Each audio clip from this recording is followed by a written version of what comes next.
Bismillahirrahmanirrahim. Alhamdulillahirabbil alamin. Wa bihi nasta'in 'ala umuri dunya waddin. Wassalatu wassalamu ala asyrafil anbiya wal mursalin sayyidina Muhammadin wa ala alihi wa sahbihi ajma'in. Yang ke-48 dari perkataan para ulama, permasalahan riya yang samar-samar.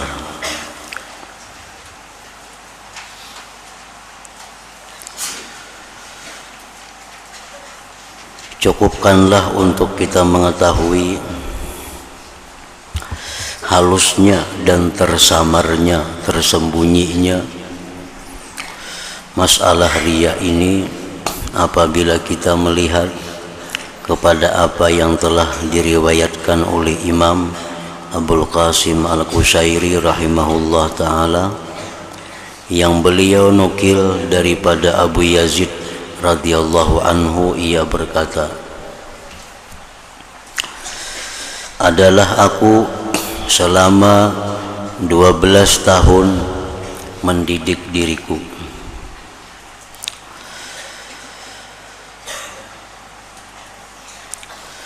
Lima tahun permulaan aku adalah cermin kepada hatiku, dan 1 tahun aku melihat antara diri dan cermin tadi.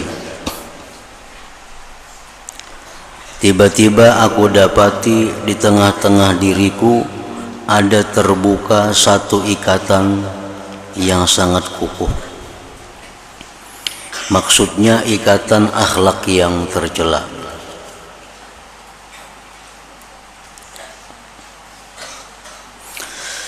Lalu aku berusaha menghilangkan selama 12 tahun.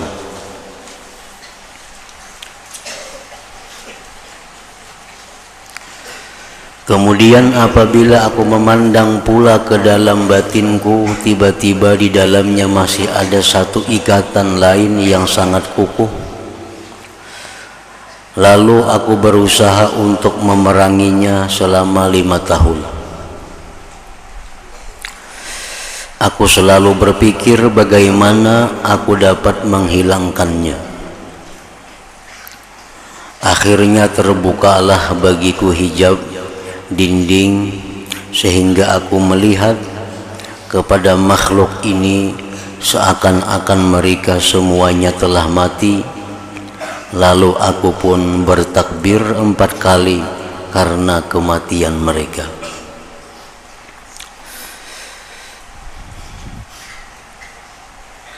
Dari sini maka cukuplah untuk kita mengetahui kesamaran sifat riya.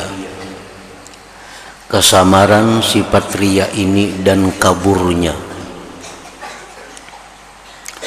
Apabila ianya masih kurang jelas, ke atas seorang sufi yang seperti Syekh Abu Yazid yang susah kita mencari tandingannya. Artinya bahwa sifat yang namanya riya, sifat yang namanya riya itu adalah di mana beramal, beribadah bukan karena Allah. Sifat riya beramal, beribadah untuk mencari sesuatu daripada makhluk, seperti minta puji, beribadah seperti minta hargai kepada manusia, beribadah seperti minta nilai kepada manusia. Nah, maka itu adalah satu sifat yang sulit dibuangi, yang sulit dibersihkan dari hati manusia. Sampai Imam Abu Yazid, beliau selama 12 tahun hanya bisa membersihkan diri daripada sifat riya itu. Sembahyang supaya dinilai orang ahli sembahyang, Bersedekah dinilai supaya dinilai orang yang sosial, pemurah. Menuntut ilmu dinilai orang supaya ahli menuntut ilmu. Menuntut ilmu dengan tujuan agar mendapatkan kedudukan yang terhormat di masyarakat. Menuntut ilmu agar dihargai orang. Menuntut ilmu agar dimuliakan orang. Nah, itu adalah sifat-sifat riya, sifat-sifat yang karena Allah yang sulit dibersihkan dari hati kita.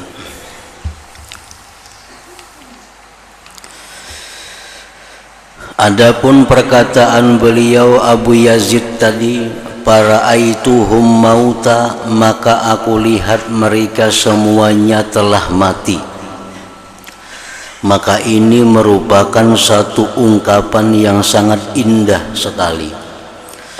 Sedikit sekali didapati orang yang dapat membuat ungkapan seperti ini selain daripada para anbiya.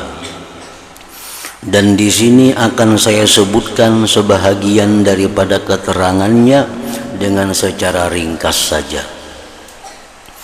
Jadi artinya bahwa Abu Yazid ini beliau bisa membersihkan hati daripada riya itu sesudah melihat bahwa manusia itu semuanya ternyata adalah mati.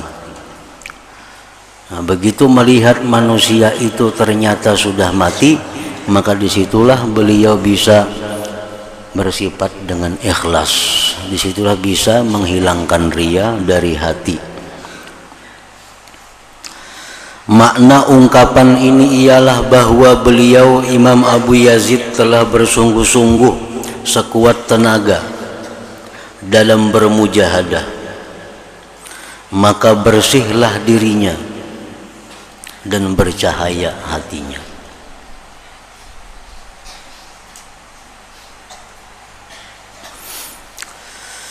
Makna ungkapan ini ialah bahwa beliau telah bersungguh-sungguh sekuat tenaga dalam bermujahadah, dalam melawan hawa nafsu. Maka bersihlah dirinya dan bercahaya hatinya. Dan beliau telah menguasai ke atas hatinya dan memilikinya sebagai memiliki yang sempurna. Dan tunduklah nafsu itu kepada beliau secara keseluruhan. Nah, ketika itu beliau melihat kepada seluruh makhluk ini, maka beliau mendapati mereka semua laksana orang mati yang sudah tidak ada hukum yang berlaku lagi ke atas mereka. Maka mereka manusia tidak dapat memberi mudarat dan juga tidak dapat memberi manfaat. Nah, manusia tidak dapat memberi mudarat dan juga tidak dapat memberi manfaat. Seperti yang disebutkan dalam sebuah hadis, bahwa andai kata seluruh alam berusaha untuk memudaratkan engkau, maka tidak akan terjadi kalau itu tidak diizinkan oleh Allah. Seluruh alam berusaha memberikan manfaat kepada engkau. Seluruh alam berusaha mendidik engkau. Kada akan bisa terjadi, kada akan berhasil kalau itu tidak diizinkan oleh Allah. Nah, itu menunjukkan bahwa seluruh alam manusia khususnya seperti orang mati. Orang mati kaulah memberi manfaat lawan kita nyebagarak kerja kada kawa. Kaulah orang mati memberi mudarat kepada kita kada kawa. Nah, manusia ini laksana orang mati. Artinya seluruh alam hendak mengganggu kita kada akan terjadi kalau itu kada diizinkan oleh Allah. seluruh alam hendak memberi manfaat kepada kita, kada akan bisa terjadi kalau itu kada diizinkan, kada dikehendaki oleh Allah. Memberi manfaat itu artinya hendak menyihatkan. Misalnya ada orang garing, seluruh alam maubati, kada akan bisa sembuh kalau itu kada dikehendaki oleh Allah. Ada orang yang ahli maksiat, seluruh alam memberi nasihat kepadanya, seluruh alam memadahinya, kada mampan kalau orang itu kada dikehendaki oleh Allah. Orang ini bodoh, orang ini kada pemahaman, kada pahapalan, kada pengertian, seluruh alam membisainya, mendidikinya, kada akan bisa kalau kada diizinkan oleh Allah Subhanahu wa ta'ala. Nah, itu pengertian pertama, bahwa manusia itu adalah laksana orang mati, kada bisa berbuat apa-apa kalau kada diizinkan oleh Allah. Dan mereka tidak dapat memberi sesuatu apapun, dan mereka tidak dapat menahan sebarang pemberian. Kalau Allah hendak memberikan seseorang kemuliaan, seluruh alam menahan, kada akan bisa terjadi. Kalau Allah hendak menghinakan seseorang, seluruh alam berusaha menolak, kada akan bisa terjadi, pasti orang itu menjadi hina.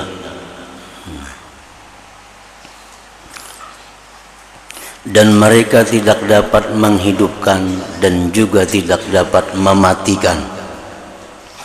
Dan mereka tidak dapat mengubah sesuatu dan juga tidak dapat memutuskannya sesuatu. Mereka tidak dapat mendekatkan sesuatu dan juga tidak dapat menjauhkannya sesuatu. Mereka tidak dapat membahagiakan dan juga tidak dapat mencelakakan.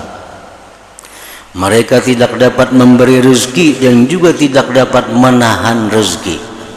Kalau Allah hendak mengayakan seseorang, siapa saja menahan kada akan bisa.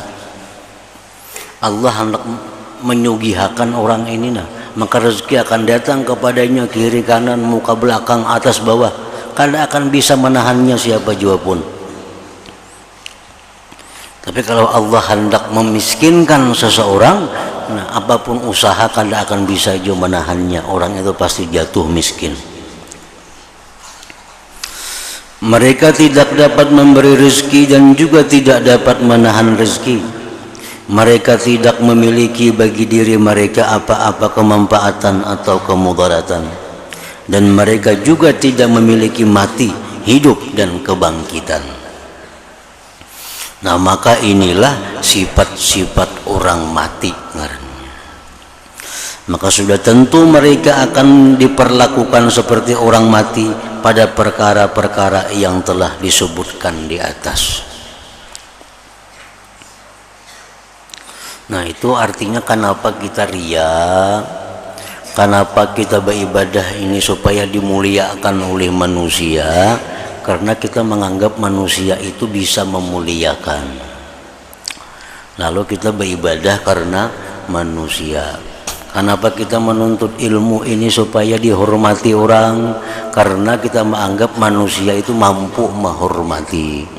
Padahal sudah dijelaskan tadi, bagaimanapun manusia hendak menghormati kita, kalau Allah hendak menghinakan, kada akan bisa terjadi. Mereka juga manusia tidak ditakuti dan tidak diharapkan. Mereka juga tidak dikehendaki apa-apa yang ada di sisi mereka. Maka tidak perlu untuk kita ria karena mereka atau kita berpura-pura terhadap mereka. Bahkan kita tidak perlu sibuk karena mereka. Mereka juga tidak boleh dihina atau disebut-sebut kekurangan mereka, dan tidak boleh disebut-sebut keaiban mereka, dan juga tidak boleh dicari-cari kesilapan dan kelemahan mereka. Kita tidak boleh hasut atau merasakan terlalu banyak karunia yang diberi Allah kepada mereka. Bahkan mereka manusia sepatutnya dikasihi dan diterima keuzuran mereka. Namun hukum-hukum Allah seperti hudud, tetap wajib kita laksanakan ke atas mereka yang berkenaan sesuai dengan kehendak syara. Dan sifat yang telah kami sebutkan di atas tidak menghalangi akan pelaksanaan hukum hudud. Dan walaupun hukum hudud perlu kita laksanakan, namun tetap kita menutupi keaiban mereka seperti halnya orang yang sudah mati. Dan apabila mereka disebut dengan tidak baik oleh seseorang, maka mesti kita melarangnya, seperti mana kita dilarang daripada menceritakan sebarang keaiban si mati. Kita tidak membuat sesuatu karena mereka, dan begitu juga kita tidak meninggalkan sesuatu karena mereka.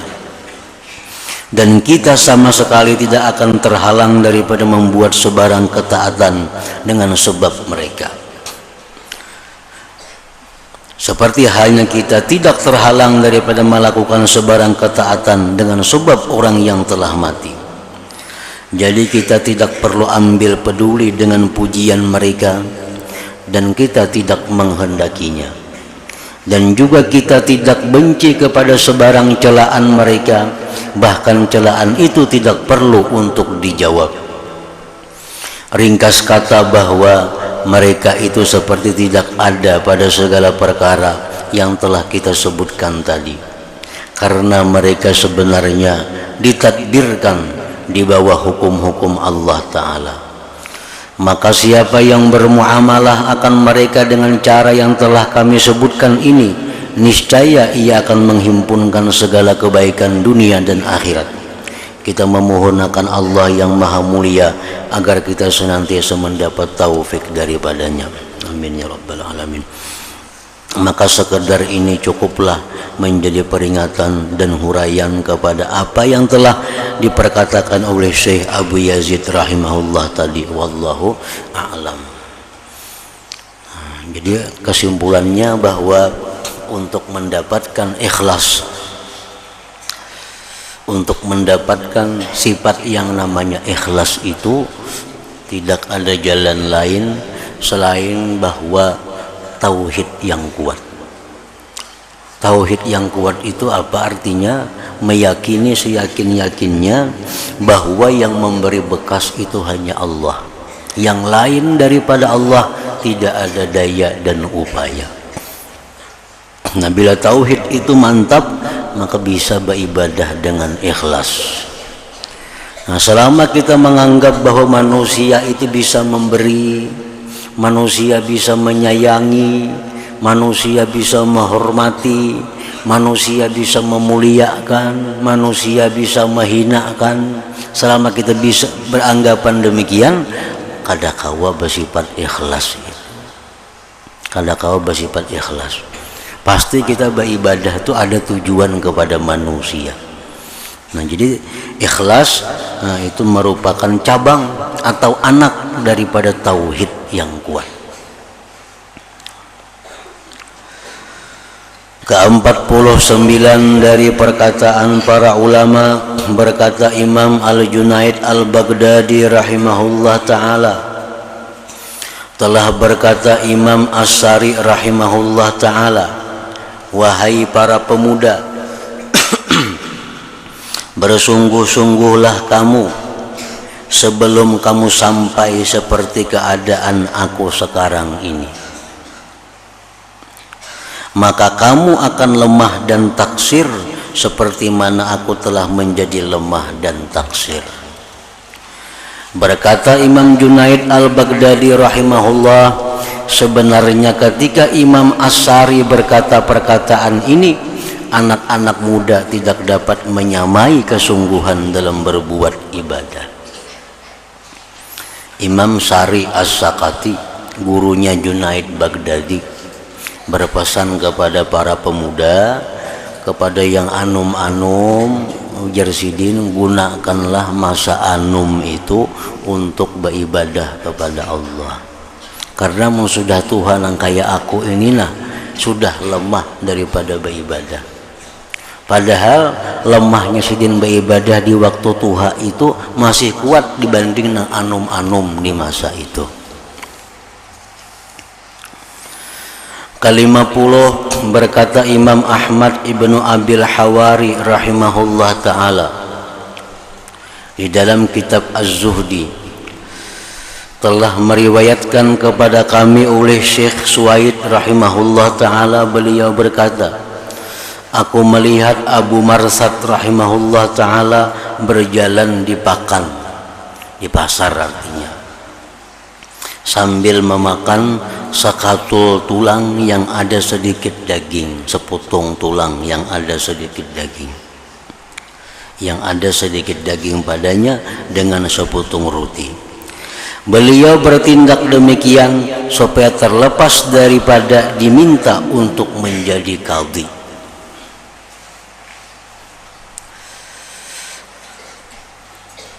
Abu Marsad orang yang dikenal kealimannya. Lalu beliau ini diingini oleh raja diangkat menjadi qadhi. Qadhi itu bahasa kita ya kayak hakim. Ada orang berperkara sidin memutusakan, ada orang bermasalah baik urusan rumah tangga, urusan perdagangan, urusan apa, itu biasanya qadhi yang memutuskan. Nah, Abu Marsad ini kada hendak jadi qadhi itu. Nah, kayak apa caranya supaya orang yang memilih sidin menjadi qadhi? Lalu sidin berjalan di pasar sambil makan roti lawan daging keliling-keliling di pasar, supaya disangka orang sidin itu orang nang kurang berpendidikan, supaya disangka orang sidin itu orang nang kurang berakhlak. Kenapa di pasar nang sambil makan roti, makan daging, putar-putar di pasar. Nah, akhirnya sidin kada jadi ditunjuk orang menjadi qadhi. Nah, itu tujuan sidin. Karena jadi qadhi itu dalam hadis disebutkan, jadi qadhi itu 3, 2 nang ke neraka, hanya 1 nang selamat. Artinya orang jadi qadhi itu banyak nang celaka, hanya 1 dibanding 3, hanya 1 yang selamat. Nah, itu yang ditakutkan oleh beliau, sehingga beliau kada mau menerima tawaran menjadi qadhi tadi.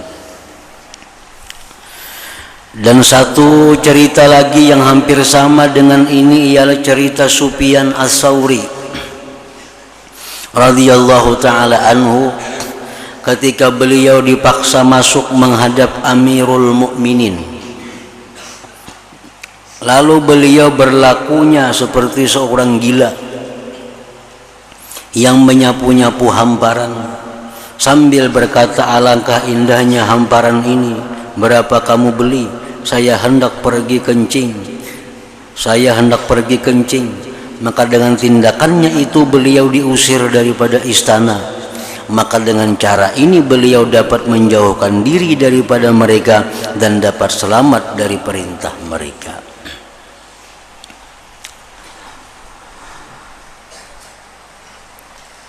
Ke-51 berkata Imam Asy-Syafi'i rahimahullah ta'ala, telah mati seorang anak bagi Sayyidina Husain bin Ali radhiyallahu ta'ala anhuma, dan orang ramai tidak melihat sebarang kesedihan di mukanya.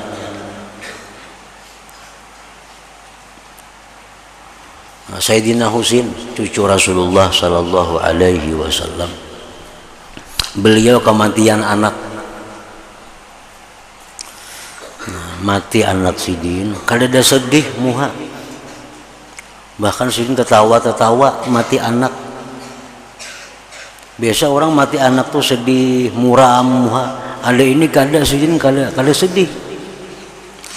Lalu ada yang mencela beliau karena yang demikian itu. Jurang Husain tuh kada sayang kalau lawan anak mati pina kada ada sedihnya.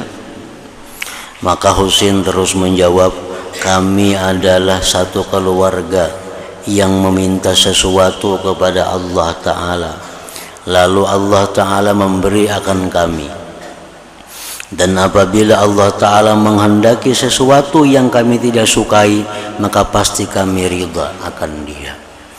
Nah, jadi artinya Sayyidina Husain, buat apa kami sedih kematian anak? Kami ini satu keluarga yang diberi Allah satu titipan, diberi Allah satu pinjaman. Bila mana Allah mengambil, kami senang, kami ridha dengan apa yang diambil oleh Allah Ta'ala itu.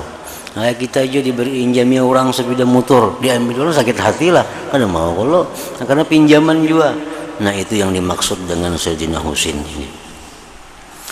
Ke-52 berkata oleh Ahmad ibnu Abil Hawari rahimahullah ta'ala, aku pernah mendengar Abu Sulaiman berkata pada anak muridnya,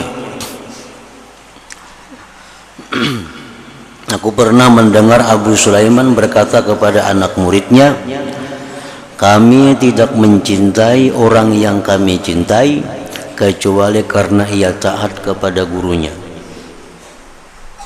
Sedangkan engkau tidak mau mendengar perkataanku. Aku telah perintahkan supaya engkau jangan meletakkan tanganmu pada bubur sarit, sejenis bubur yang sangat sedap. Maka sekarang angkatlah tanganmu daripadanya. Jadi di sini artinya bahwa kecintaan itu merupakan buah daripada ketaatan. Kepada siapapun itu berlaku. Kenapa Allah sayang lawan kita? Karena kita taat kepada Allah. Kenapa atasan sayang kepada bawahan? Karena bawahan taat kepada atasan. Kenapa guru sayang dengan murid? Karena muridnya taat kepada gurunya. Nah, jadi siapapun bahwa cinta itu adalah merupakan buah daripada ketaatan.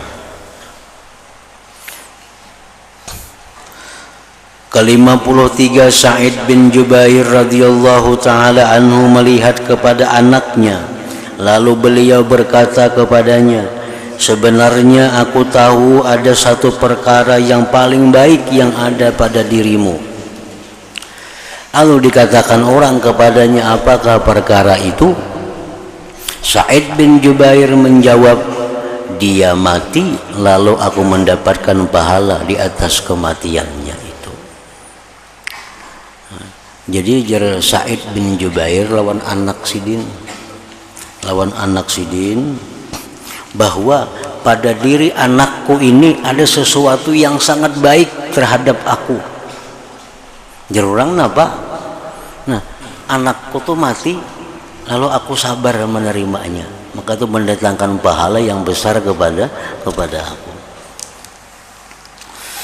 Ke-58 berkata Imam Abu Bakar Al-Musili.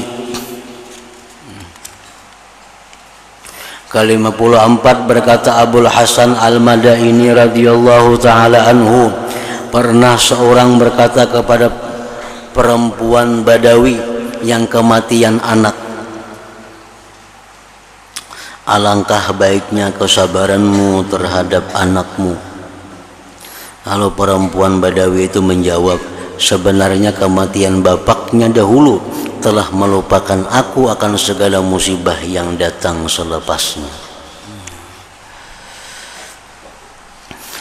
Ke-55 berkata Musa ibnul Madaini rahimahullah ta'ala kepada Ibrahim bin Salam rahimahullah ta'ala ketika ia bertakziah kepadanya, apakah telah menggembirakan engkau kehidupan anakmu sedangkan ia merupakan bala dan ujian?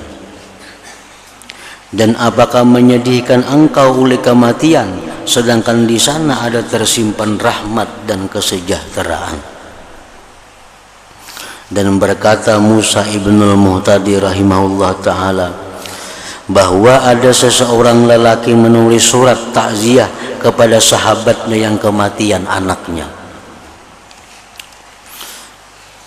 Artinya dalam takziah itu orang kematian anak tuh biasakan sedih, itu umumnya.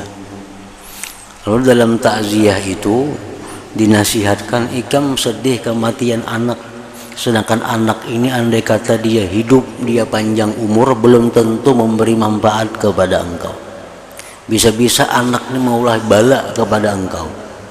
Kan banyak orang yang karena musibah, karena bala, bahkan hampir gila karena anak tuh banyak. Nah, jadi anak ini mati jangan terlalu disedihi, jangan terlalu berkabung. Belum tentu anak nang dikasihani ini amunnya umur panjang memberi manfaat kepada engkau. Nah sedangkan inya mati ini engkau sabar, itu jelas mendatangkan manfaat kepada engkau, yaitu pahala yang besar.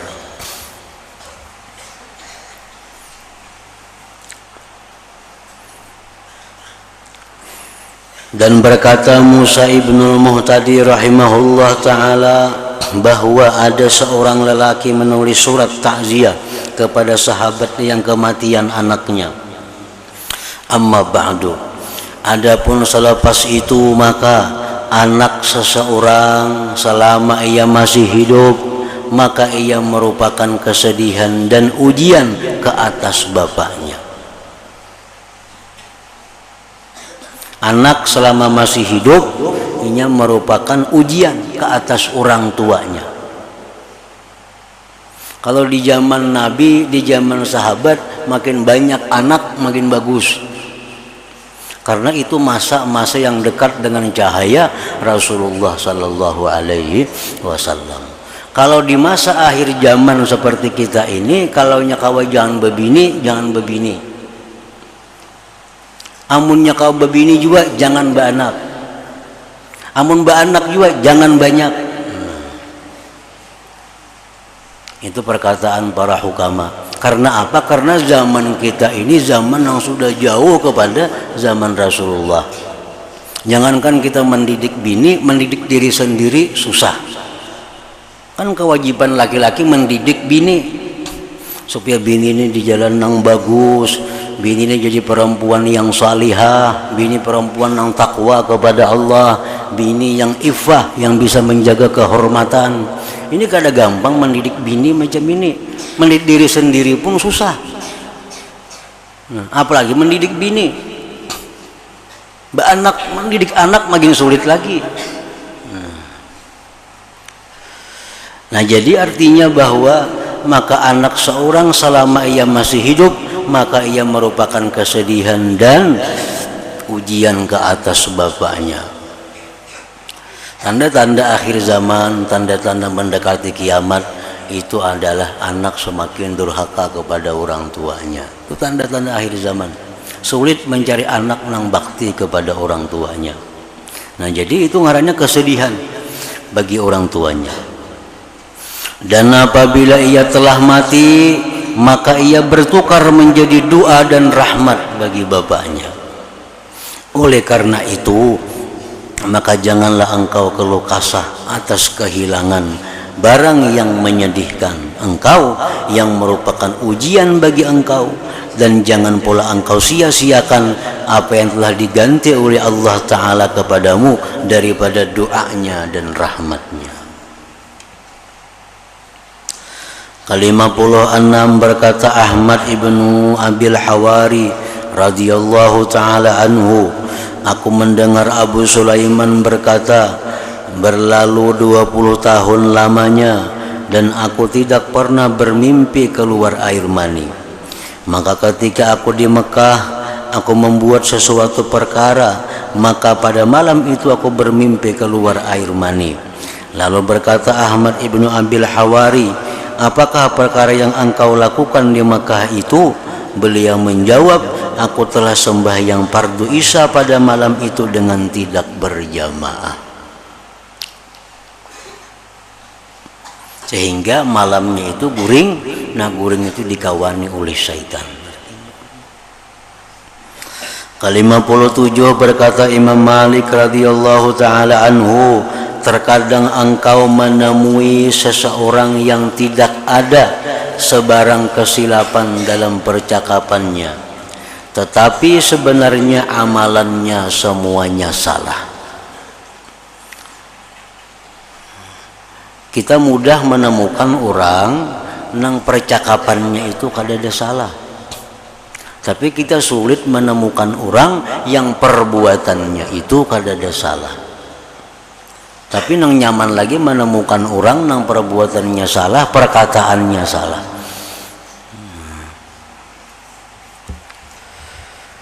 Menemukan orang yang perkataannya salah, perbuatannya salah, itu lebih mudah. daripada menemukan orang yang perkataannya bujur, perbuatannya salah. Yang lebih sulit kita temukan adalah orang yang perkataannya bujur, perbuatannya itu bujur.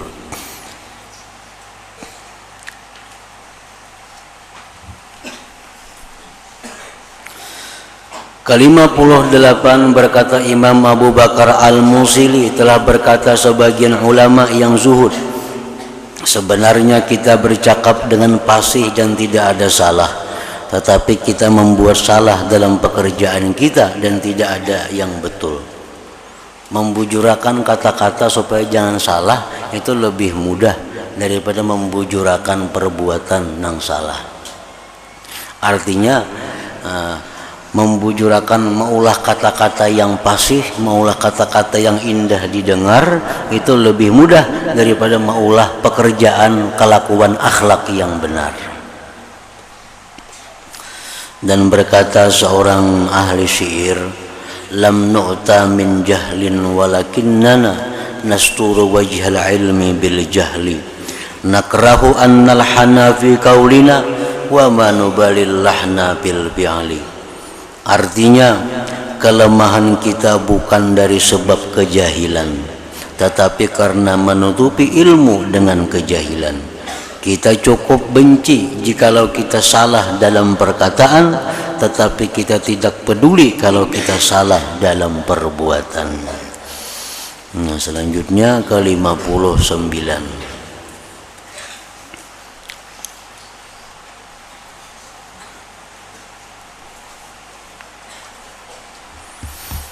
Alhamdulillah Nabi sallallahu alaihi wasallam al-Fatihah. Iyyaka na'budu wa iyyaka nasta'in ihdinas siratal mustaqim. Bismillahirrahmanirrahim. Alhamdulillahi rabbil alamin wa salli wa sallim ala sayyidina Muhammad wa alihi wa sahbihi ajma'in. Allahumma ighfir lana ma khata'na wa ma ta'ammadna wa ma asrarna wa ma a'lanna wa ma asrafna wa ma anta a'lam bihi minna antal muqaddim wa antal muakhir la ilaha illa anta. Allahumma nafa'na bima 'allamtana wa 'allimna ma yanfa'una wa zidna fahma wa ilma wa 'amala wa huda wa tawfiqa bi rahmatika ya arhamar rahimin. Sallallahu alaihi sayyidina Muhammad wa alihi wa sallam. Alhamdulillah.